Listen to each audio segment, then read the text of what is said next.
3 signs of sensory overwhelm and overstimulation in highly sensitive adults. Hi, this is Amy Lajeunesse from highlysensitiveparenthood.com, and today I'm going to be sharing with you on the topic of 3 signs of sensory overwhelm and overstimulation in highly sensitive adults. So when you hear the words overwhelm, overstimulation, and sensitivity, you probably have a physical, at least a little physical reaction. You know what those words mean to you, and maybe you're even aware of how they show up in your body. But if not, that is what this video is for. Next week, I will be sharing on the same topic around how overwhelm and overstimulation shows up in kids, some signs that it's coming up. But today we're going to be focusing on us as adults. So overstimulation is one of the more challenging aspects of sensitivity for many HSPs.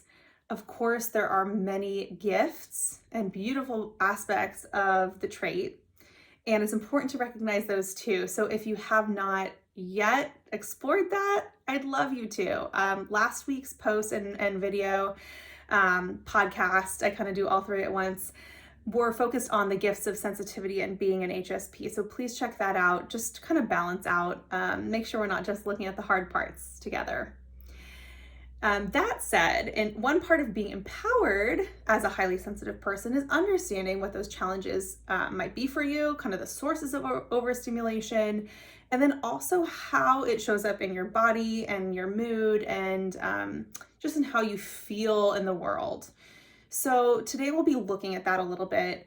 And once we are able to recognize those sort of warning signs of being overwhelmed and overstimulated, we are then able to start to take steps towards coping with it, towards reducing the intensity of whatever's causing us to become overstimulated in the first place, as well as getting some support or finding ways to cope with the overstimulation. So it basically gives us information that allows us to make things easier for ourselves.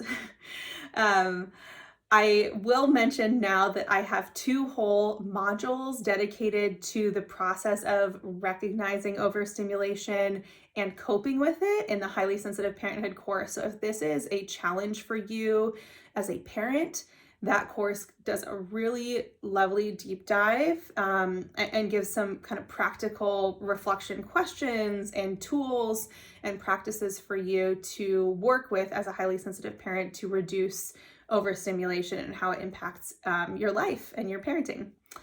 So what does overstimulation look like for HSP adults? My guess is you have some idea of what causes overstimulation for you. And if not, a quick hint, think about your 5 senses. So taste, smell, sight, touch, and hearing. And my guess is at least one of those for you might have a little bit of sensitivity. I know for me, I'm kind of a super sniffer. I can smell stuff pretty easily and strongly. I taste things pretty well too, which can be delightful. It can also be not so good, but it can be really wonderful.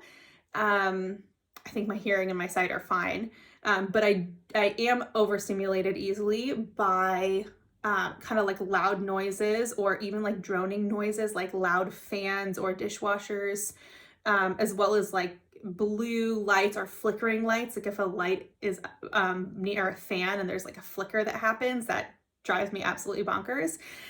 So my guess is maybe some of that resonates with you too. So those can be sources of overstimulation, sensory, and there's a bunch of other ones, especially for parents, a kid, tugging at your shirt repeatedly, somebody crying, just multiple demands on your attention. And again, I go into this in much more depth in my courses. But that's just kind of a little teaser of what might be causing the overstimulation for us. And of course, it's important to recognize what are these warning signs, these kind of first indications that we're overstimulated.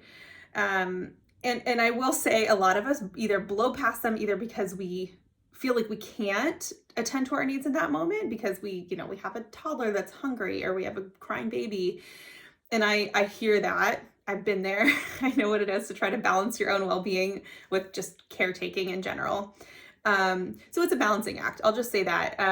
There's not kind of one right way for everybody, but I will say, based on my experience as a therapist and a coach for highly sensitive parents, I too often see parents go the way of just attending to their child's needs and then completely neglecting their own, which is a recipe for disaster might be overstating it, but really for the parent to experience a lot of challenge, mental health issues, etc. So let's dive into 3 common signs of sensory overwhelm and overstimulation for adults, for parents. The first is physical sensations. The second is foggy or irrational thinking. And the third is irritability or withdrawal. Let's dive into these one by one. So the first, like I said, is physical sensation. So these are the warning signs of overstimulation that might be most recognizable to you.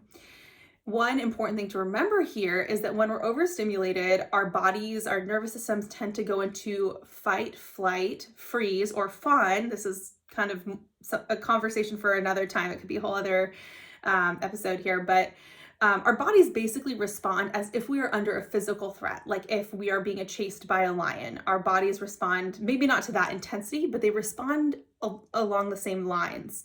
So you might notice a rapid heartbeat, sweating, tightness in chest, a loss of appetite, GI issues, jitters, muscle tension. So all of these things are how our bodies respond when we're under physical threat.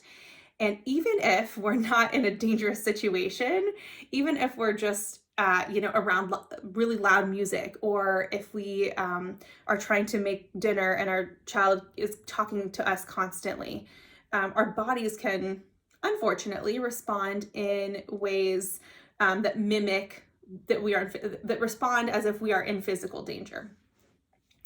So although we, like I said, we would try to push through these sensations a lot of the time, ideally we can do, something to reduce the intensity, the duration, the frequency of these sources of overstimulation. So a common one I recommend is, wearing earplugs. If your child is talking to you and the TV's on, turn the TV off so that, pause it or pause the music so you can listen to them. Give yourself permission to have them on a screen or doing a different activity while you are doing a task that requires a little bit more concentration, that kind of thing. Okay, so we're wrapping up physical sensations. Now let's talk a little bit about foggy or irrational thinking. So when we're stressed or overstimulated, we might notice that we have less mental clarity. This can sometimes just come from being a parent as well. There's actually some research that actually one of my clients pointed out to me recently that indicates that mothers, women in particular, have some pruning that goes on. Our brains kind of changed while we're pregnant and postpartum, in part to adapt to this new responsibility.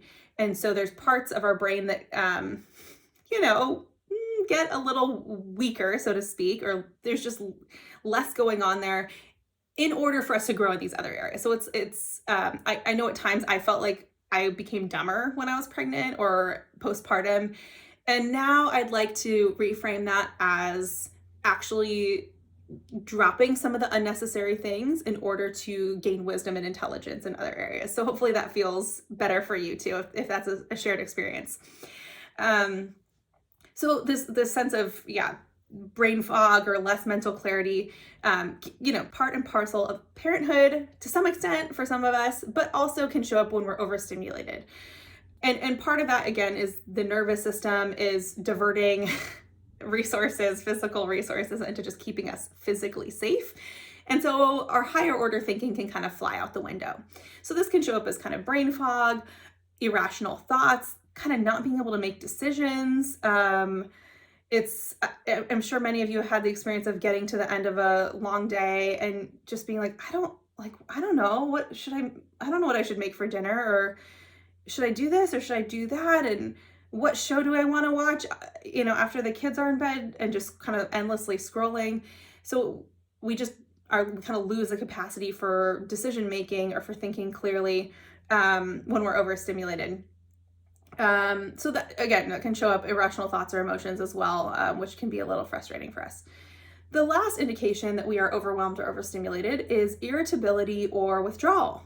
So this can intensify if we get stuck in overwhelm or overstimulation, if our nervous system is really feeling under continuous threat, which for some of us, if we're with our children 24/7, that unfortunately can happen. If we're just don't have the support that we need, if our child is in a particularly challenging stage, our nervous systems can get kind of stuck in this fight, flight, freeze, or fawn response, which is not healthy for us or our families. And I say that with understanding that it can be really difficult to get the support that we need in our modern world. So I say that with a great deal of empathy and no blame whatsoever if you find that that's true for you. And also with hope that you will, take little steps to seek support where you can, to give yourself permission to rest when you can, and that's it. So, okay, all that said, this irritability or withdrawal can surprise us because as highly sensitive parents, people in general, we tend to be empathetic. We tend to be pretty, I'd say more gentle. Not all of us are super gentle, but some of us feel that way. And so this irritability, this anger, even rage sometimes can come out, and it can be very surprising, kind of blindside us a little bit. And I have found it very helpful personally and when working with clients to reframe this as due in large part usually to overstimulation for highly sensitive parents. This feeling of wanting to escape, of just like not being able to handle it anymore, of just wanting to like cover our ears, of wanting to go hide in the bathroom. I can't tell you, it's probably like every single highly sensitive parent that I've worked with who has said that they've gone and hid in a bathroom or a bedroom or a closet at some point. It's just really common because we're overstimulated.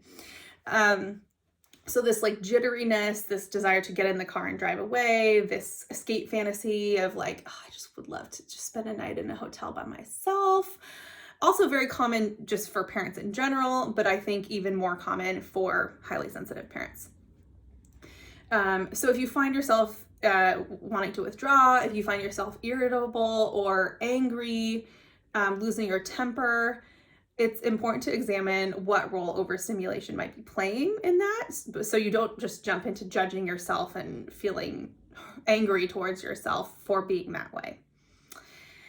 All right, so we're wrapping up just understanding these sources of overstimulation, understanding how it might show up for us in our bodies and our brains and our behaviors. And I hope that this feels empowering for you, just knowing this information about yourself, so that you can take steps to, like I said, to reduce the intensity of overstimulation in your life, to maybe cut it off at the source, to find extra supports or coping skills that are going to make it easier for you. And if you haven't yet, I do encourage you to sign up for my newsletter. It's at highlysensitiveparenthood.com. You can scroll all the way to the bottom of the page, and it's kind of on an orange banner at the bottom. And if you sign up for it, you'll receive a free printable PDF that is about 5 tips to manage overstimulation for HSP parents. So it's kind of my all-star top 5 ways to manage overstimulation, because it's an incredibly common challenge for highly sensitive parents. So that would be a great next step if this resonates with you, around, what signs of sensory overstimulation and overwhelm. Once you know that, it's time to deal with it, to cope with it, to figure out ways to manage it better. So yeah, head on over to my website, highlysensitiveparenthood.com, sign up for our newsletter, and you'll get more great tips and notifications when videos and blogs and that kind of thing come out. So I hope this has been supportive for you. I hope you've learned something about yourself, and I hope this leads to feeling more empowered as a highly sensitive parent. For more resources, including our signature Highly Sensitive Parenthood online course, visit highlysensitiveparenthood.com.